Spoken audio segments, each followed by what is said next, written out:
তো হ্যালো বন্ধুরা, সবাইকে জানাই শুভ বিকেল। কেমন আছো সবাই? আশা করি সবাই খুব ভালো আছো, সুস্থ আছো।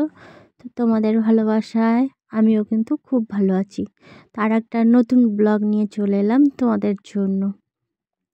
তো নতুন ব্লগ বলতে দেখো বিকেল বিকেল কিন্তু আমরা বেরিয়ে পড়েছি। তো তোমরা ভাবছো দিদিভাই বিকেল বিকেল কোথায় চললো?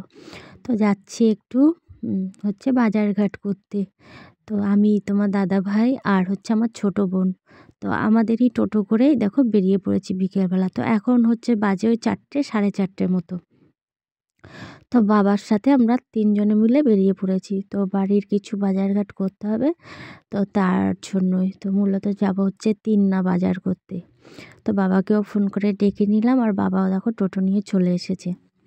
তো আমরাও রীতিমতো রেডি হয়ে বেরিয়ে পড়েছি। তো এই দেখো রাস্তা থেকে যাচ্ছিলাম। তো ভাবলাম না রাস্তাটা একটু শেয়ার করি। তো রাস্তাটা আজকে কিন্তু খুবই ফাঁকা ছিল। দেখতে পাচ্ছ লোকজন কিন্তু খুব কম। আর ঠান্ডাতে না লোকজন খুব একটা বেরোচ্ছেও না। তো ওই জন্য রাস্তাঘাট দেখো একদম ফাঁকা ফাঁকা, কিন্তু গাড়ি টাড়ি খুবই কম চলছে। তো ঠান্ডা এখন যেহেতু মানে ঠান্ডার সময়, তো লোকজন একটু রাস্তাঘাটে হয়তো কম দেখা যাচ্ছে, হয়তো হতে পারে এটাও। তো যাই হোক, এই যে 3 জনে মিলে যাচ্ছিলাম। তো তখন তো আর কথা বলতে পারিনি, যেহেতু গাড়ির আওয়াজ বা রাস্তা টোটোর একটা আওয়াজ। তো ভাবলাম না পরে ভয়েস অ্যাড করে দেবো তোমাদের জন্য। তো তারপরে যে ভয়েস অ্যাড করে দিচ্ছি।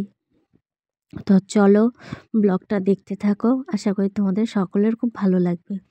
তাই দেখো চলে এলাম, প্রথম এলাম সবজি মার্কেটে। তো সবজি মার্কেটে এসে কিন্তু আমার যা যা নেওয়া সবটাই আমি নিয়ে নিয়েছি। তো সেগুলো নয় তোমাদেরকে আমি বাড়ি গিয়েই দেখাবো, ঠিক আছে? তো ব্যাগটা আবার রেখে সবজির দোকানেই রেখে দিলাম, দিয়ে দেখো যাচ্ছি এবার ওটা অন্য দোকানে। তো অন্য দোকানে বলতে হচ্ছে পান সুপুরি কিনতে হবে তার জন্য। তাই দেখো চলে এলাম কিন্তু পানের দোকানে। তো চলো পান সুপুরিটা নিয়ে তারপরে আবার আরও কিছু কেনাকাটার বাকি আছে, তো সেইগুলো কিনতে হবে। তো এখানে যে পানটা দেখতে পাচ্ছ, এখান থেকে কিছুটা পান নিয়ে নেবো। তো তোমার দাদাভাই নিয়ে নেবে। পান তো নেওয়া হয়ে গেছে, দিয়ে দেখো চলে এলাম কিন্তু ফলের দোকানে। তো তোমরা হয়তো ভাবছো যে দিদিভাই এত বাজারঘাট কেন করছে, আবার ফলের দোকানেও চলে এলো। তো কারণ তো কিছু আছেই, তাই না বলো? এমনি এমনি আর কি কেউ আসে? তো কারণ তো অবশ্যই তোমাদেরকে বলবো। তো আমার যেটুকুনি ফল লাগবে আমি এখান থেকে কিন্তু মোটামুটি ফলটা নিয়ে নিয়েছি। আর এদিকে দিকে দেখো সন্ধে হয়ে গেছে। তো বাজার করতে করতে পুরো দেখো একদম অন্ধকার হয়ে গেছে। তো চলো ঝটপট করে বাজারগুলো করে নিয়ে চলে যাব হচ্ছে বাড়িতে। তো আমাদের ফল টল তো সবই মোটামুটি বাজার করা একদম কমপ্লিট। তো এবার চলো একবারে বাড়িতে গিয়ে তোমাদের সাথে দেখা হচ্ছে, কেমন? তো চলো বাড়িতে। তো এই যে বাড়িতে চলে এলাম। তো বাড়িতে এসে জামা কাপড়টা চেঞ্জ করে নিলাম। তখন দাদাভাইও জামা কাপড় চেঞ্জ করে নিল। এবার তো হচ্ছে রান্নাবান্না করতে হবে, তাই না? তো চলো কী কী আনলাম সেটা একবার তোমাদেরকে দেখিয়ে দিই। তো এখানে দেখো এই যে সব বস্তায় বস্তায় রয়েছে, জানো তো? আর এই যে গামলায় কিছুটা রয়েছে, ঘরে কিছুটা রয়েছে। আর এই যে ঘরের বাজারগুলো এখানে সব। তো এবার বলি তোমাদের কারণটা। তো কারণটা হচ্ছে কালকে আমাদের বাড়িতে একটা অনুষ্ঠান আছে। অনুষ্ঠান বলতে হচ্ছে কালকে কীর্তন আছে, সে আপডেট তোমাদের অবশ্যই আমি দেবো বা তোমরা পেয়েও যাবে।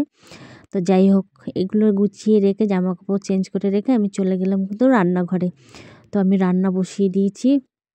আর যেহেতু আজকে মঙ্গলবার আমাদের হচ্ছে নিরামিষ, তো বেশি কিছু ঝামেলা করব না। তো কি করেছি সেটাও পরে দেখাচ্ছি তোমাদেরকে।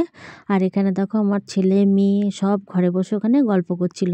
তো এই দেখো দেখেছো আমার রান্না কিন্তু হয়েই গেছে। তো কি রান্না করেছি দেখে নিয়েছো? তো একদম শীতের রাতে গরম গরম শুধু খিচুড়ি, আর কিন্তু কিচ্ছু করিনি। তো এই করেছি নিরামিষ যেহেতু, তো ডালে চালে মিশিয়ে আর কি গরম গরম করে নিলাম।